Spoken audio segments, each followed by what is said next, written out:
Good morning and welcome to online worship with the First Parish of Sudbury Unitarian Universalist.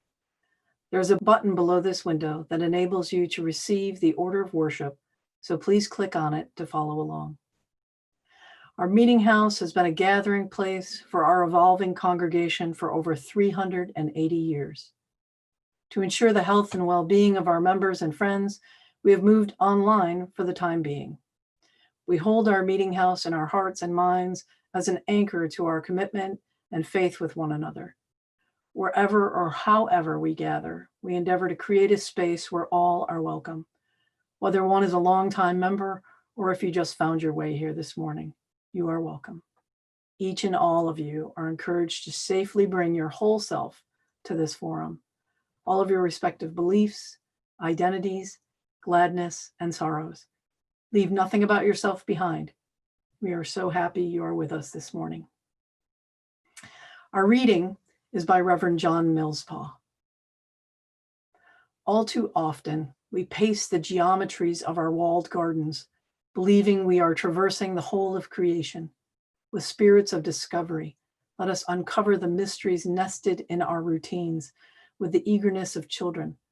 Let us seek out the secrets unfolding in our peripheral vision.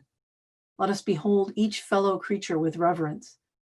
Let us greet each day with praise and thanksgiving. For life is a gift of incomprehensible magnitude. Our lives are voyages with unknowable destinations.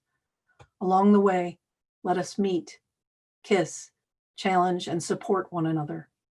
Let us fashion a network of mutuality and extend it into the larger world. In these ways, we forge lives of goodness and beauty. Let us worship together.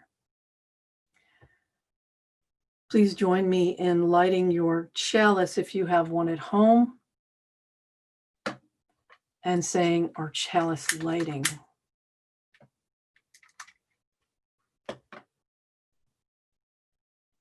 A chalice lit in our midst is a symbol of our liberal faith, a faith built on the foundation of freedom, reason, and tolerance, a faith sustained by acts of kindness and justice, a faith that visions a world flourishing with equality for all her people, a faith that demands the living out of goodness, faith that requires thoughtfulness, a faith of wholeness.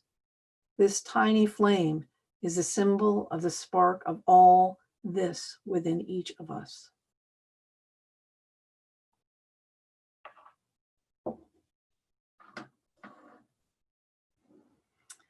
Just jump right into it. How about our reading for this morning? It is from Victoria Safford. A woman writes about her long ago life as a child in World War II. She was 6 years old, a German child in a Russian prison camp. She tried one day to steal food, was caught by a Russian officer. He grabbed her by the arm roughly, and then, she says, looking into my frightened eyes, he recognized the longing and anxiety of his own little daughter, who together with her family, his family, was killed near Leningrad by the Germans. He started to cry. And as he smiled at me through his tears, we joined hands. Two homeless people, without any words, decided to take care of each other, to be father and daughter. This lasted for nearly 2 years, the only time in my life that I ever had a father. Annalee Keel writes, I began to learn then that life in its fullest sense can exist only when the appropriate conditions for living are provided. Life is an invitation, a challenge to take the next step into the darkness of uncertainty and creativity. A decision must be constantly made to make life possible. A decision you make only partly for yourself and in large part for others. That to me is an interesting idea, but how good exists in this world is a series of tiny human decisions, sometimes premeditated, but sometimes seemingly spontaneous. These very small choices to make life possible. He grabbed her arm, then he took her hand. I'm going to just say it out loud. It has felt like summer all week long, and today It feels like spring. We've been spending time in our gardens, making time to walk, hopefully, maybe taking some time to talk to neighbors from a distance, and being surprised to see so many people out and about, many smiling in a way that I have not seen in a very long time. Maybe they are affirmed in having time. On some days, it feels somewhat normal. What I've realized is that it is key to get outside. I know this may seem strange, but I feel blessed for every day of health that I have right now. There is no chance that I will not appreciate every single one. If we were meeting face to face right now, I would ask you all one question. Do you feel like you're changing and or evolving during this time of lockdown? How might you be changing, do you think? I am changed by the gardens in bloom, which is the balancing factor to the ever increasing insanity of this political circus that is taking place in this country. I will admit that I am changed by facing into the reality that yet another Black man has been murdered in this country, and that people are being driven inside as they sit on their porches, shot with rubber bullets by the National Guard. This is happening in Minneapolis. The Washington Post shared on Friday that condemnation rained down Thursday on the 4 Minneapolis police officers involved in the death of George Floyd, as local officials, police organizations, and even the president denounced the incident as a tragic and unacceptable case of police brutality. People are driven indoors to silence them from sharing their outrage for a perfectly reasonable reason to be outraged. In many ways, if people do not demand change, then we are going to be trapped right here where we are. Riots and marches are taking place all across this country. People are angry about the use of lethal force. They're angry about COVID and the lack of expedient response, and about how the treatment of the populace is of no concern to the ruling class. Then yesterday, I heard from a friend that the makeshift hospital constructed at the convention center down by the seaport in Boston was closed because the last patients were discharged. And I paused to be thankful. And I ask you, how can we not be changed by all of this? Much of what is happening in our world is beyond anyone's comprehension. Those who govern us must make a choice: the people or the economy, violence or compassion. Choices. It all comes down to choices and what motivates us to make them. If I were to reimagine our world, I would be hard pressed right now to find a way forward from where we currently are. Hard to find a way out of the destructive and divisive chaos that we see all around us, to land in another place, one of mutual collaboration, filled with compassion and loving kindness. I know that these places do exist, but the mainstream media focuses on the devastating news, on the anger, on the frustration. Where's the love? We need a balance of news about our world in order to not lose hope, motivation, and inspiration, in order to be inspired, called to loving kindness and compassion instead of fear and anger. The First Parish Sangha, give you a shout out, our meditation group that meets online Tuesdays, just started a new book written by one of my favorite authors, the Buddhist teacher Pema Chodron, called Welcoming the Unwelcome. In it, she explains that when you engage with spiritual teachings, it is wise to know your intentions. That seems like such simple and important guidance. When you engage with spiritual teachings, it is wise to know your intentions. I ask us to wonder about our intentions when we are engaging in a spiritual practice. I personally believe that living one's life mindfully is an ongoing spiritual practice. Chodron explains that in Mahayana Buddhist tradition, to which she belongs, When studying spiritual teachings, we set out by arousing an even greater motivation known as bodhicitta. In Sanskrit, bodhi means awake, and chitta means heart or mind.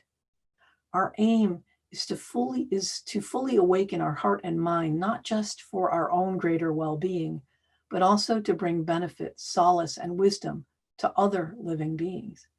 What motivation could top that, she explains. This awakening of the heart and mind is a practice that I have encouraged us to embrace each and every day of my ministry with you. Moving into a place of vulnerability to face into the many things that challenge us on a moment-by-moment basis. It is the key to our self-awareness, our ability to evolve beyond where we might be right now. The Buddha taught that all of us, at our essence, are good and loving because of this basic goodness. We naturally want to be there for others, especially those who are closest to us and those who are in the greatest need. We want to do what we can to alleviate the fear, anger, and painful groundlessness that so many of us are experiencing these days. How, in times like these, can we bring or begin to alleviate our suffering, not alone the suffering of others? Why should we open our hearts and minds when so many around us refuse to do so? I have asked these questions of myself many, many times over the years. Personally, I was raised not to trust. Maybe many of you also feel the same way. Not to wear my heart on my sleeve, not to open or be vulnerable, and never to tell secrets outside of the family. Does this sound familiar at all? I was fairly unapproachable in my teens and my early 20s. It took me meeting a person or two who challenged my way of being, encouraging me to share more of my tender-hearted self with those whom I came in contact with. I will be the first to say that this is a dangerous practice. To be open-hearted and open-minded is far from a trivial practice. The reason that I preach about the benefits of being open is because the decision that I made, and it was a decision, and the practice that I accepted of being more accessible literally changed my life for the better. I became far more harmonious in the world and with people around me and people that I had just met. Does this change of heart mean that we should all live completely open without discernment? No. The world can be a dangerous place for some more than others. We have seen this over and over again in communities across this country, especially with people of color and immigrants. The truth is that this world is tilted towards privilege. And the more that we look, the more that we see this truth. However, it does not mean that we should approach this life closed-minded or closed-hearted. I encourage us to uncover our biases and face into our fears and concerns and find the reason, the motivation, the why, the inspiration to live our lives differently. Pema explains that bodhicitta, the awakened heart, begins with the wish to be free from whatever gets in the way of our helping others. We long to be free from the confused thoughts and habitual patterns that cover up our basic goodness, so that we can be less reactive, less fearful, less stuck in our old ways. Pema's teacher, Trungpa Rinpoche, taught that the way to arouse bodhicitta was to begin with a broken heart.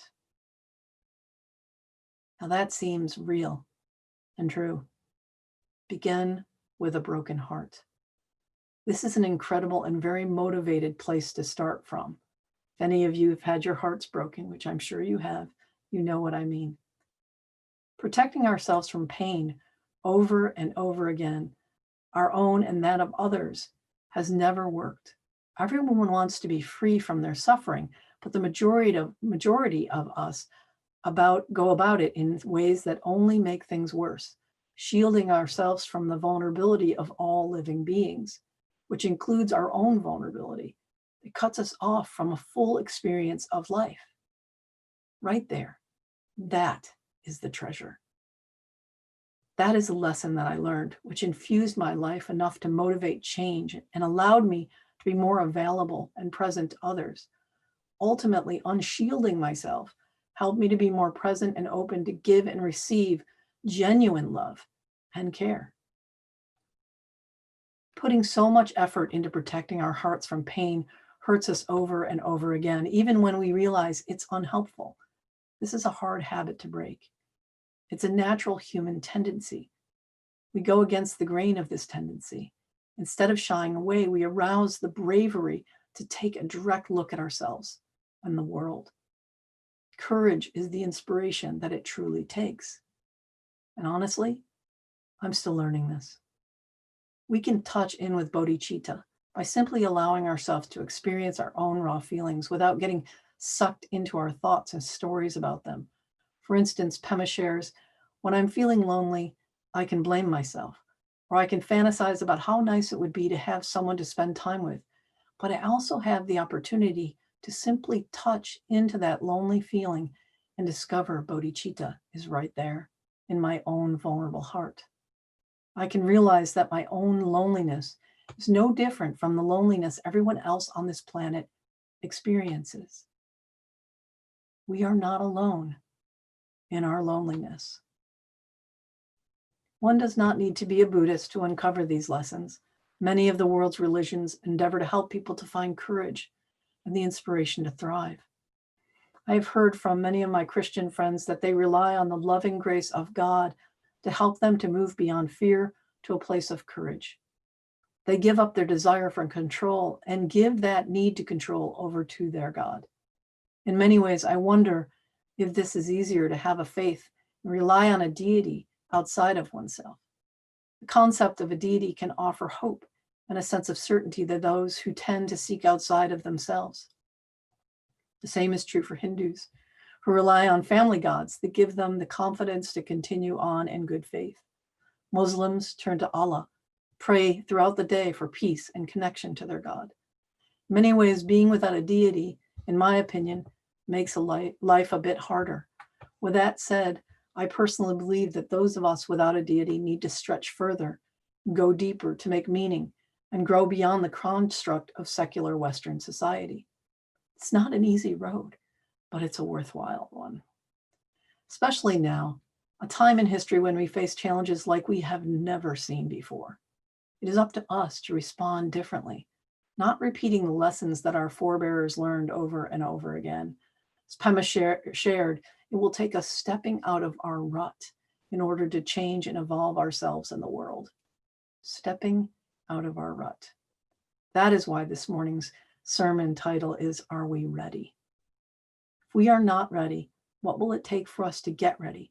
Because the time has come. We face into unprecedented circumstances.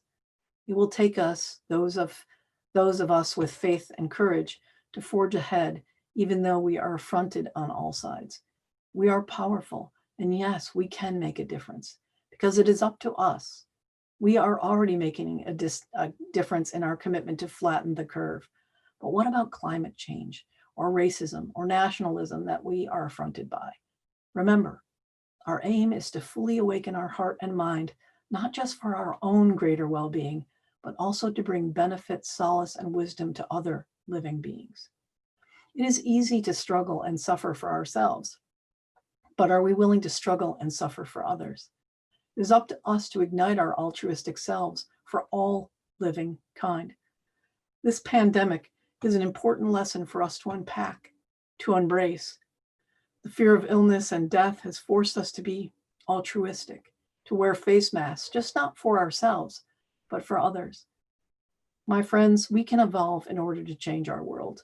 We really can. To shift the wheels of industry towards sustainability and wealth disparity towards equality and a living wage for all. This is what we will need in order to save our species. I encourage us. Let us spread the word. We are powerful beyond measure. We are clearly ready. And yes, we can be the change in order to see the change in our world. I invite you to take a moment in silent meditation and prayer.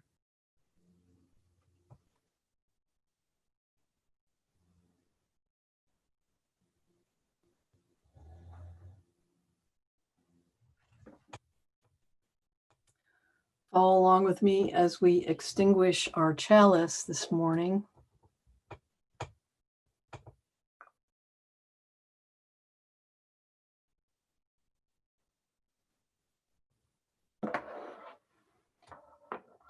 We extinguish this flame, but not the light of truth, the warmth of community, or the fire of commitment. These we carry in our hearts until we are together again.